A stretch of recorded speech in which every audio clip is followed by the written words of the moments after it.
삶의 기적을 일으키는 30분 예배를 시작하도록 하겠습니다.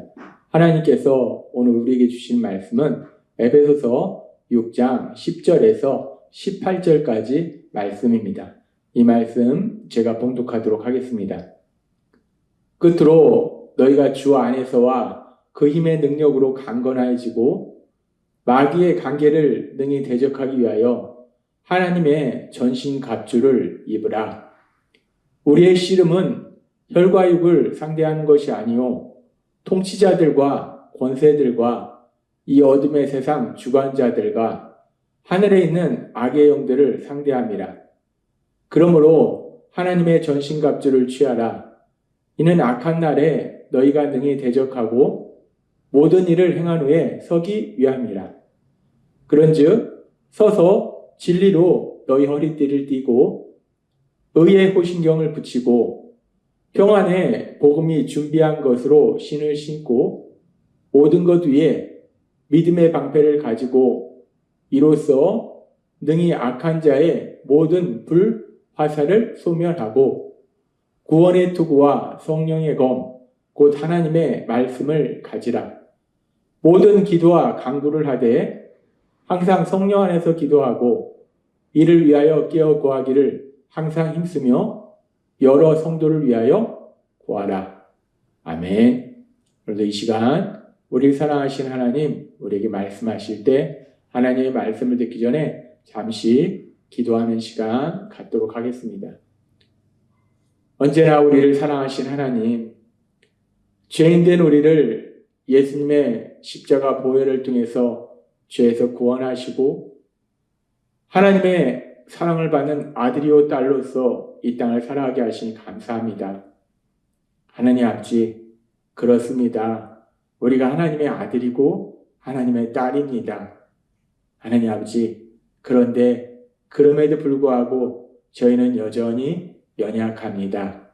삶 속에서 만나는 문제들로 인해서 염려하기도 하고 근심하기도 하고 분노하기도 하고 미워하기도 하고 그래서 하나님께서 저에게 주시는 참된 기쁨과 평안을 온전히 누리지 못할 때가 참 많이 있습니다.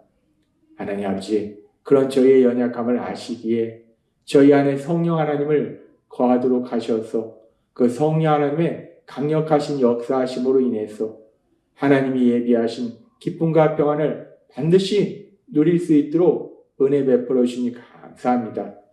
오늘도 주시는 말씀을 통해서 그렇게 저희를 사랑하신 하나님의 그 한없는 사랑을 다시 한번 기억하고 체험하는 은혜가 우리 모두에게 가득히 임할 수 있도록 역사해 주옵소서. 예수님의 이름으로 감사하며 기도드리옵나이다. 아멘. 우리를 죄에서 구원하시기 위해서 이 땅에 오신 우리 예수님께서 말씀하신 것처럼 우리 예수님은 우리에게 생명을 주시고 풍성히 주시려고 오셨는데 근데 이 땅에 있는 악한 사단은 우리 예수님께서 하나님께서 우리에게 주신 그 생명 참된 기쁨과 평안을 우리에게서 도적질하고 우리를 고통 속으로 들어가도록 만들고 우리를 멸망해 가도록 계속해서 우리를 공격한다는 거예요. 그러면서 그렇게 우리 눈에 보이지 않는 악한 사단이 우리를 공격할 때 특별히 거짓말로 공격할 때 그 사단이 우리를 향해서 쏘는 공격 무기는 사단의 불화살이 무엇인지에 대해서 하나님께서 말씀해 주시면서 사단의 첫 번째 불화살은 의심의 불화살이요 두 번째 불화살은 미혹의 불화살이고 세 번째 불화살은 미움의 불화살이다라고 말씀하셨어요. 하나님은 우리가 서로 사랑하면서 행복한 삶을 살기를 기뻐하시는데 그런데 악한 사단은 우리가 우리 주변 사람들을 미워해서 서로 다투고 그래서 스스로 고통 속으로 들어가도록 만든다는 거예요. 그렇게 악한 사단이 우리를 미움의 불화살을 통해서 공격하는데 그러면서 우리가 왜 세상을 살아갈 때 사람들을 사랑하지 못하고 미워하는가? 그 미워하는 이유에 대해서 생각해 보면 그 미워하는 이유가 물론 여러 가지 원인을 생각해 볼 수 있지만 우리가 미워하는 이유를 살펴보면 몇 가지를 생각해 볼 수 있어요. 첫 번째는 때로는 오해 때문에 서로 미워하는 경우도 있어요. 근데 우리가 살다 보면 상당히 많은 경우가 오해 때문에 상대방이 나한테 한 말이나 행동을 내가 오해해서 그 사람은 선의로 사랑하는 마음으로 한 말과 행동인데 그것을 내가 오해해서 그 사람에 대해서 분노하고 미워하고 다투는 경우가 상당히 많다는 거예요. 특별히 남편과 아내 관계 속에서 부모와 자녀 관계 속에서 우리의 주변 사람들과 인간관계 속에서 오해로 인해서 미움이 생길 수 있는데 그 순간 악한 사단이 거짓말을 통해서 그 오해가 더욱더 증폭되도록 만든다는 거예요. 그렇게 오해 때문에 미워할 수도 있고 때로는 오해 때문에 미워하는 것이 아니라 누군가가 나에게 피해를 줬기 때문에 그것이 오해가 아니라 진짜로 그 사람이 나에게 손해를 끼치든지 해를 가하든지 진짜로 피해를 줬기 때문에 고통을 줬기 때문에 고통받으니까 분노하고 미워할 수 있어요. 그렇게 때로는 오해 때문에 미움이 생기기도 하고 때로는 그 사람이 나에게 진짜로 피해를 줬기 때문에 미움이 생기기도 하고 그리고 또 우리가 미움이 생기는 이유를 생각해 보면 상대방이 나를 사랑하는데 그 사랑하는 마음을 표현하는 것이 엉뚱하게 표현해서 사랑하는 마음을 표현하면 되는데 엉뚱하게 충고 조언이라든지 비판 정죄 같은 이런 단어로 표현하기 때문에 사랑한다고 느껴지는 것이 아니라 그것이 마음의 상처를 받기 때문에 마음의 상처를 받으니까 우리가 육체의 상처가 나면 아파요. 그렇듯이 마음의 상처를 받으니까 너무 아파서 화내게 되고 미워할 수 있다는 거예요. 그렇게 우리가 미워하는 이유는 여러 가지를 생각해 볼 수 있는데 그러면서 하나님께서 오늘 또 하나 다른 미워하는 이유에 대해서 말씀하면서 또 그 과정 속에 악한 사단이 역사하고 있음을 우리에게 말씀합니다. 몇 년 전에 TV에서 KBS 스페셜이라는 프로그램에서 아버지의 집이라는 프로그램이 있었습니다. 아버지의 집. 아버지의 집이라는 프로그램이 뭔가? 아버지의 집, 제목에서 말하듯이 아버지에게 집은 어떤 의미인가? 라는 걸 우리가 생각해 볼 수 있어요. 그러면서 우리가 흔히 생각할 때 1955년에서 1963년 사이에 태어난 사람들 베이비 부머 세대다라고 얘기해요. 그리고 그 베이비 부머 세대의 자녀 세대를 에코 부머 세대다라고 얘기해요. 그런데 이 베이비 부머 세대하고 이 에코 부머 세대, 이 부모 세대하고 자녀 세대가 생각하는 것이 가치관이 많이 다른 거예요. 예를 들어서 이 베이비 부모 세대 55년에서 63년에 태어난 사이에 태어난 아버지 세대의 사람들에게 있어서는 이 집이라는 것이 아주 중요한 의미를 줍니다. 집이 단순히 내가 거주하는 공간일 뿐만 아니라 집이라는 것은 내가 일을 하는 어떤 목표가 되는 것이고 내 인생의 목표가 되는 거예요. 내가 집을 장만한다. 그게 뭐냐면 내 가정을 안정된 삶으로 만든다라는 의미가 있었던 거예요. 그래서 이 베이비 부머 세대에게는 이 집을 마련하기 위해서 현실에 힘들고 어려운 것들도 다 참습니다. 지금 힘들고 어려운 걸 참아서 집을 마련해야지 하고서 미래를 위해서 집을 마련하는 그날까지 힘들고 어려운 걸 참아요.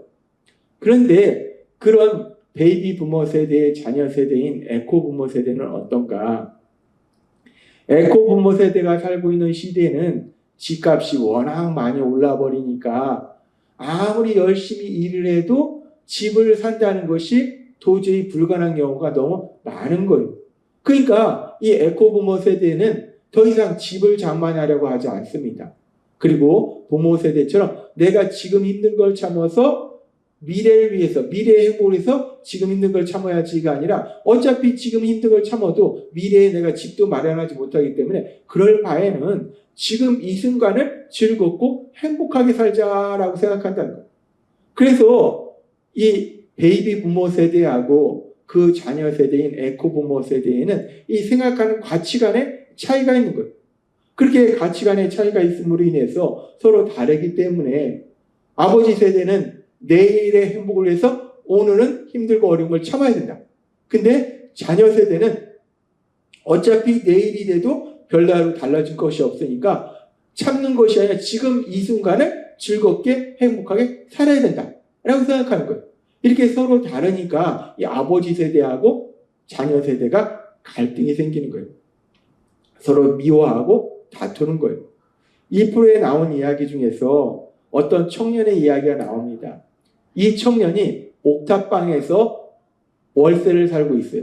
근데 옥탑방 월세의 전세 보증금이 1,000만 원인데 내 집이 아니라 월세예요. 전세도 아니라 월세입니다.